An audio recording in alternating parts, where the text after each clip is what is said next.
The CIA was not happy with Patrice Lumumba, a Congolese nationalist leader who dared to challenge the status quo.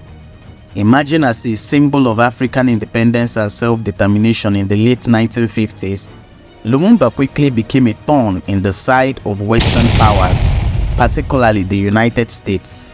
His unwavering commitment to ending colonial exploitation and forging an independent path for the Congo made him an enemy of those who viewed the African continent as a chessboard for Cold War rivalries. What followed was a tragic tale of international intrigue, betrayal, and the violent suppression of a people's dream for freedom. To understand why the CIA and other Western powers were so intent on removing Lumumba from power, it is essential to understand the man himself. Born on July 2, 1925 in Onalua, a village in the Kasai region of what was then the Belgian Congo, Lumumba came from humble beginnings. He was one of the few Congolese who received a formal education during Belgian rule, a period marked by brutal exploitation and racial discrimination. Lumumba's political awakening was deeply rooted in his experiences with colonial oppression. By the late 1940s, he had moved to the capital, Leopoldville, now Kinshasa, where he became involved in the growing nationalist movement. His charisma, eloquence, and ability to connect with ordinary Congolese people quickly elevated him to a leadership position within the independence struggle.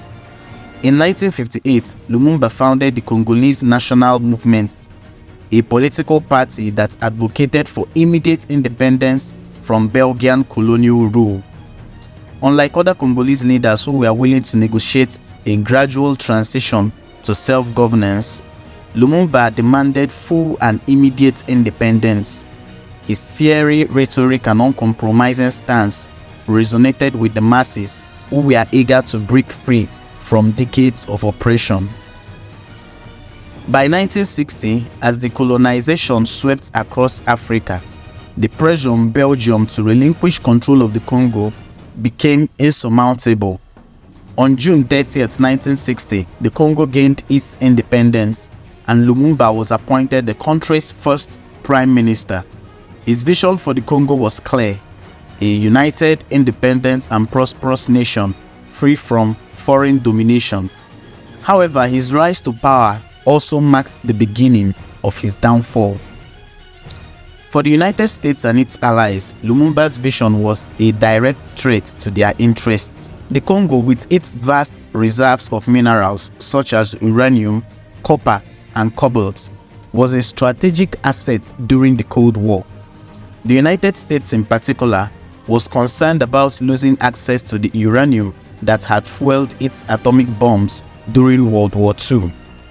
The possibility of Lumumba aligning with the Soviet Union was a nightmare scenario for Western powers, who feared that the Congo could become another battleground in the ideological war between capitalism and communism.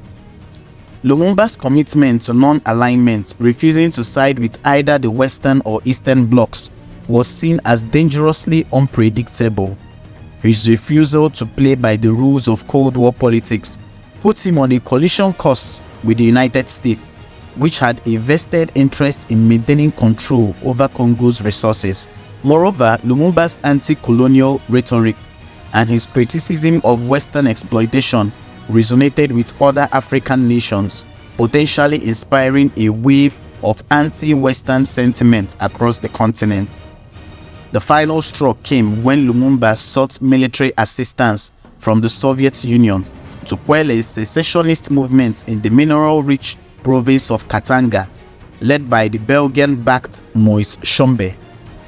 This move was interpreted by the West as a clear sign that Lumumba was leaning towards the Soviet camp, despite his public declarations of non-alignment. For the CIA and its allies, Lumumba had to be stopped. The CIA's involvement in the Congo began almost immediately after Lumumba took power. Under the leadership of President Dwight D. Eisenhower, the United States had already established a policy of intervening in countries where it perceived a threat of communism. Lumumba's overtures to the Soviet Union were seen as a justification for such intervention.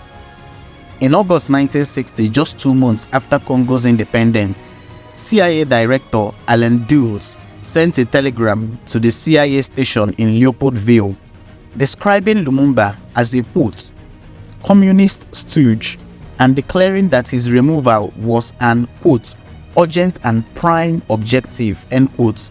The message was clear. Lumumba was to be eliminated by any means necessary. The CIA initially explored a range of options for removing Lumumba from power.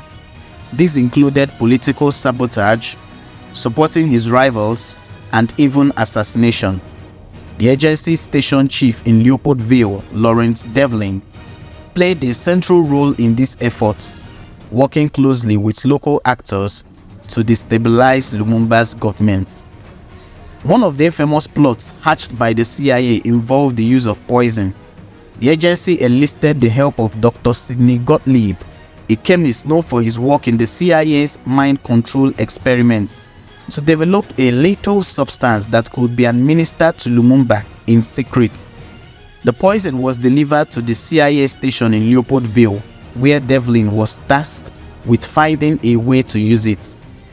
However, the plot was ultimately abandoned due to logistical challenges and concerns about the potential fallout if the assassination attempt was discovered. While the poison plot failed, the CIA did not give up on its goal of removing Lumumba. Instead, it shifted its focus to supporting Lumumba's political rivals and stoking divisions within the Congo. The agency funneled money and resources to figures like Joseph Désiré Mobutu, a young army colonel who would later become the dictator of Zaire. Mobutu, who had been recruited by the CIA, played a key role in the eventual downfall of Lumumba. As the situation in the Congo deteriorated, Lumumba found himself increasingly isolated. In September 1960, President Joseph Kassa-Vubu, under pressure from both the CIA and the Belgian interests, dismissed Lumumba from his position as Prime Minister. Lumumba refused to accept his dismissal, leading to a political crisis that plunged the country into chaos. Amid the turmoil, Mobutu seized the opportunity to stage a coup. Backed by the CIA and supported by Western powers, Mobutu declared himself head of state and placed Lumumba under house arrest. Lumumba's efforts to rally support from his followers and resist Mobutu's takeover were met with brutal repression. In a desperate bid to regain control, Lumumba attempted to flee to Stanleyville, now Kisangani, where his supporters were still strong. However, he was captured by Mobutu's forces and handed over to his enemies in Katanga. On January 17, 1961, Lumumba was executed by a firing squad in Katanga, along with two of his closest allies. His body was dismembered and dissolved in acid to prevent his remains from becoming a symbol of resistance.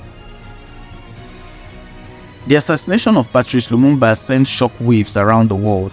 For many, his death was a stark reminder of the lengths to which Western powers would go to maintain control over Africa's resources and suppress nationalist movements.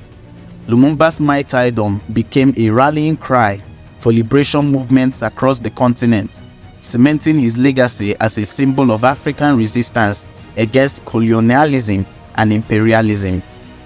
The role of the CIA and other Western powers in Lumumba's assassination remained shrouded in secrecy for decades.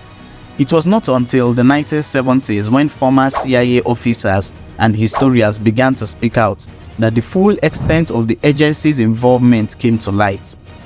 In 1975, the US Senate Church Committee revealed that the CIA had indeed plotted to assassinate Lumumba and had played a significant role in his downfall, although it stopped short of confirming direct involvement in his execution. In the years since, further evidence has emerged implicating not only the CIA but also Belgian authorities and other Western governments in Lumumba's death. In 2002, Belgium formally apologized for its role in the assassination, acknowledging that its actions had led to the murder of the Congolese leader. The United States, however, has never issued a formal apology or accepted full responsibility for its role in the events that led to Lumumba's death. Lumumba's assassination marked the beginning of a dark chapter in the Congo's history. Following his death, the country descended into decades of dictatorship under Mobutu, who ruled with an iron fist and maintained close ties with the United States. The Congo's wealth was plundered and its people suffered under one of the most corrupt and repressive regimes in Africa. Despite the tragedy of his death, Lumumba's legacy endures. He remains a symbol of African independence and resistance against foreign domination. His vision for a united and sovereign Congo continues to inspire those who seek to reclaim the continent's destiny from the legacy of colonialism. The story of the CIA's plot to take out Patrice Lumumba is a cautionary tale of how Cold War paranoia and the quest for geopolitical dominance can lead to the subversion of democratic movements and the suppression of legitimate aspirations for self-determination. It's a reminder of the dark side of international politics, where the lives of individuals and the fate of nations are often sacrificed in the name of strategic interests.